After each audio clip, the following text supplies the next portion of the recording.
I built an 8-figure e-commerce business, and in this video, I'm going to show you the profit and loss statement for that business. Now, if you've ever wondered how much gurus and dropshippers on YouTube make who are showing screenshots like this or like this, and they never actually share any of the numbers behind it, then this video is for you. Because by the end of this video, I'm going to break down my own P&L and showing you step by step, item by item, all of the expenses. If you don't know who I am, my name is Chris Heckman, making this YouTube video to share everything that I've learned. And by the end of this video, I'm even going to give you this template P&L that I've built, which took me years to perfect to where it's at now, so that I can look at it and get a instant understanding of where I'm at in my business from a single glance at this template. Let's jump in and take a look together.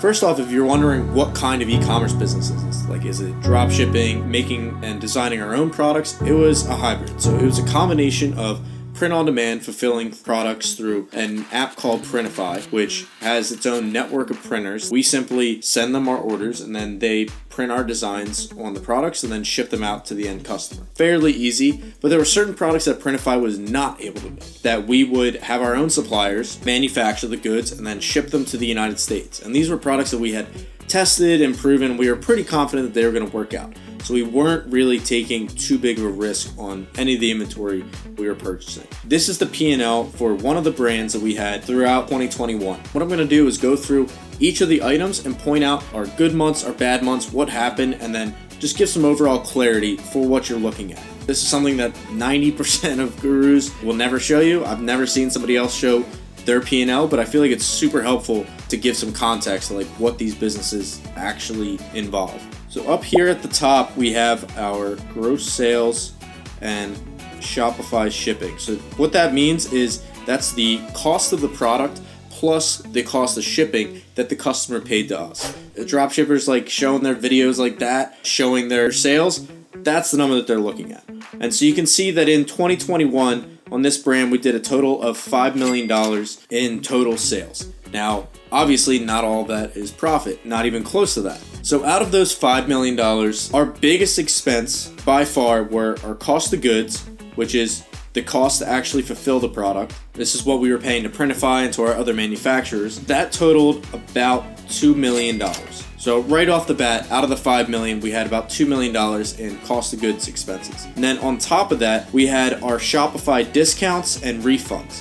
Whenever we run promos like Black Friday, Cyber Monday, first time customer signups for like 10 to 15% off, those are the expenses that we would incur because we are covering that cost for them. If we sell a product for $100 and we give 10% off, that's a $10 discount that shows up as an expense to us. We have $2 million in cost of goods. We have another $400,000 in platform costs, which is refunds and discounts, which anything under like a 1% refund rate is pretty typical. That's the range that we like to keep it under. But right there, we have about $2.44 million in expenses. The gross profit is your total sales minus cost of goods sold. Basically just your cost to fulfill the product. That's roughly $2.6 million. And then next up, we have our merchant fees, otherwise known as your processing fees. And your processing fees are the expense that you pay in order to take somebody's credit card information. Those companies, they typically charge 30 cents plus 2.7% per transaction. If you charge somebody, again, $100, you're going to pay 30 cents plus 2.7% of that. $2.70 plus 30 cents, roughly $3.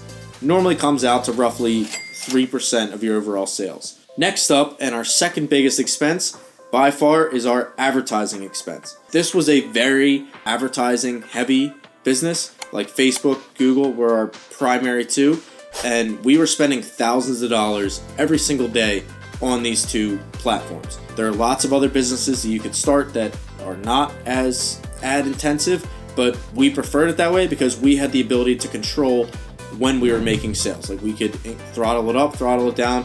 If we had a supply chain issue, we could turn ads off. There were times when it sucked because, Facebook ad costs were rising because it would be Q4. So that had pros and cons to it. It's also a lot faster to start a business that's ad heavy versus one that is working with influencers and that sort of thing. But overall, this was our second biggest expense, coming in at $1.8 million.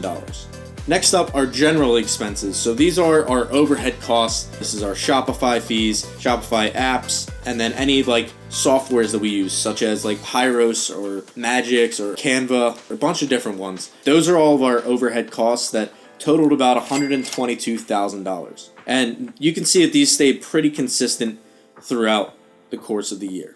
And then we have our independent contractors. So these are either companies or virtual assistants that we hired that are fulfilling specific tasks within the business. For example, our bookkeeping service, our marketing agency, email and SMS agency, customer service agents, supply chain, any developers that we used, and then our design team as well. And all of those together totaled about $121,000 throughout the course of 2021, which brings our total operating expenses to $2.15 million in 2021. Our total net profit was roughly $444,000. All said and done, out of $5 million in sales, not too shabby. It's about 8 or 9%. Plus, on top of that, there's all of our credit card rewards, which aren't calculated in here at all. And I'll talk about this in a different video, but credit card rewards are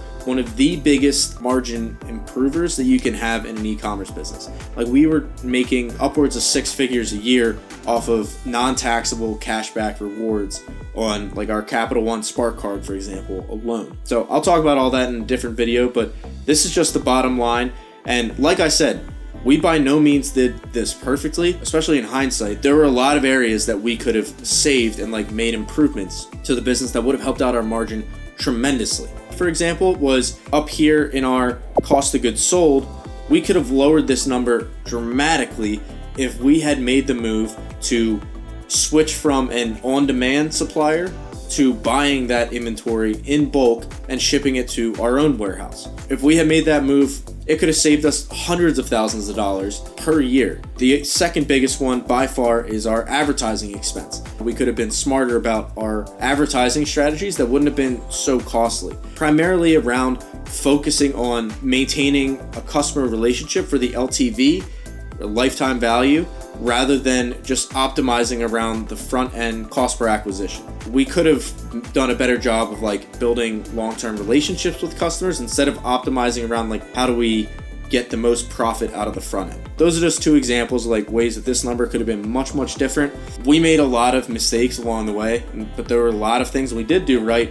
And still, like, our margin was in the single digits a lot of times. And that's just the way it is when you're doing a high volume e-commerce business, at least in my experience. I'm sure other people would say it differently. It just goes to show, don't believe everything that gurus and drop shippers are telling you. There are a lot of expenses that go into running a business like this. Be sure to know what you're getting into before you just start lighting money on fire like I did and almost go to bankrupt just about. Anyway, if you want to grab this template, you can get it completely free. Just go to my website, chrisheckman.org/PL, and it'll bring you to a link where you can download this template completely free and use it in your own business. Anyways, thanks for watching. And if you want to see more content like this, be sure to like and subscribe. I'm putting out new videos every week on this sort of thing, hopefully sharing a useful tip or two along the way. So anyways, thanks for watching. I'll see you in the next one.